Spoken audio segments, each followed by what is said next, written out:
Ya, Permisi Bu, perkenalkan saya perawat Desi Rama yang bertugas pada pagi hari ini. Sebelumnya, bolehkah saya tahu usia dan nama anak Ibu? Anak L usianya baru 5 hari. Oh, adik L ya, usianya baru 5 hari. Baik, untuk tujuannya saya ke sini, nanti saya akan memberikan pendidikan kesehatan kepada Ibu mengenai topik pencegahan infeksi pada bayi lahir. Untuk prosedur nanti, saya akan menggunakan lembar balik ini untuk menjelaskan beberapa materi tentang pendidikan kesehatan pencegahan infeksi pada bayi baru lahir, Ibu. Ibu apakah bersedia? Sedia. Baik, mau ya Bu ya. Sebelumnya Ibu tahu gak sih tentang penyakit infeksi pada bayi baru lahir? Enggak. Belum tahu ya Bu ya. Nah, di sini saya jelasin nih Bu. Kelihatan ya Bu ya, segini ya. Jadi infeksi pada bayi baru lahir yaitu penata laksanaan awal yang harus dilakukan pada bayi baru lahir karena bayi baru lahir sangat rentan terhadap infeksi, Bu. Untuk penyebabnya itu biasanya disebabkan karena infeksi bakterial, yang kedua infeksi virus, yang ketiga yaitu infeksi parasit atau jamur. Biasanya itu di mulut, Ibu, di mulut bayinya itu paling sering terjadi pada bayi. Untuk jenis-jenis infeksi yaitu infeksi berat dan ringan. Infeksi berat terdiri dari seperti contoh infeksi darah invasif, terus radang selaput otak, terus pneumonia, radang paru-paru, diare, dan tetanus. Dan untuk infeksi ringannya yaitu infeksi pada tali pusat, itu paling sering ya Bu ya yang terjadi pada bayi-bayi ya. Jadi ya walaupun tali pusat kelihatannya sepele, tapi itu juga mempengaruhi banyak hal ya Bu, jadi harus dijaga juga. Untuk yang kedua infeksi jamur pada mulut. Nah yang tadi ya seperti tadi Bu ya yang sering terjadi.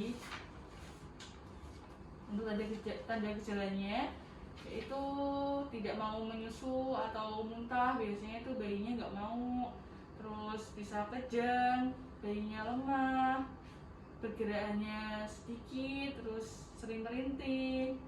Terus kalau di tali pusat itu sering terjadi kemerahan gitu Bu, demam juga, mata bayi biasanya juga sampai bernanah gitu, tapi itu juga jarang sih Bu. Itu ya Bu ya.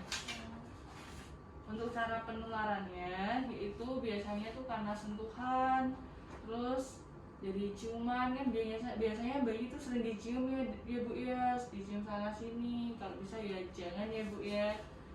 Terus percikan air liur juga bisa saat bersin atau batuk. Terus saat bayi menyusu ASI juga bisa, jadi dari ibunya jadi bisa menularkan ke bayinya gitu.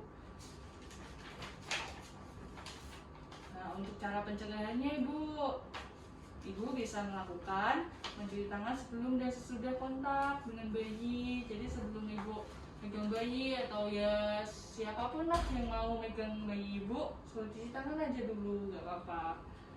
Terus ASI eksklusif menganjurkan ibu menjaga kebersihan, membersihkan bagian wajah maupun badan bayi dengan air yang bersih, terus menggunakan air hangat, sabun setiap hari, menjaga bayi dari orang-orang yang menderita infeksi, terus memastikan semua peralatan yang kontak dengan bayi steril, jadi baju-baju, terus dot dan lain-lain harus steril ya Bu ya, rajin steril kan.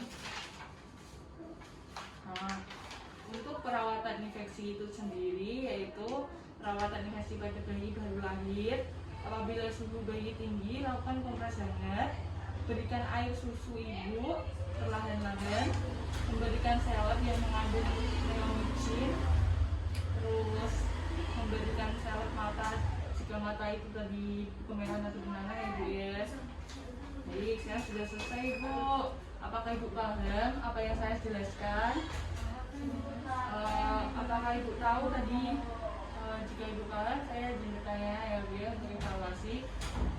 Penyebab bayi itu terkena infeksi apa ya Bu? Biasanya seperti jamur. Oh baik, bagus sekali ya Ibu ya, Ibu juga paham. Baik, apakah ada yang ingin ditanyakan Ibu? Tidak ada sih. Jadi jika tidak ada, saya izin kembali ke ruangan ya Ibu. Jika Ibu membutuhkan saya, Ibu bisa mencet tombol di samping. Ya. Baik, terima kasih Ibu. Terima kasih,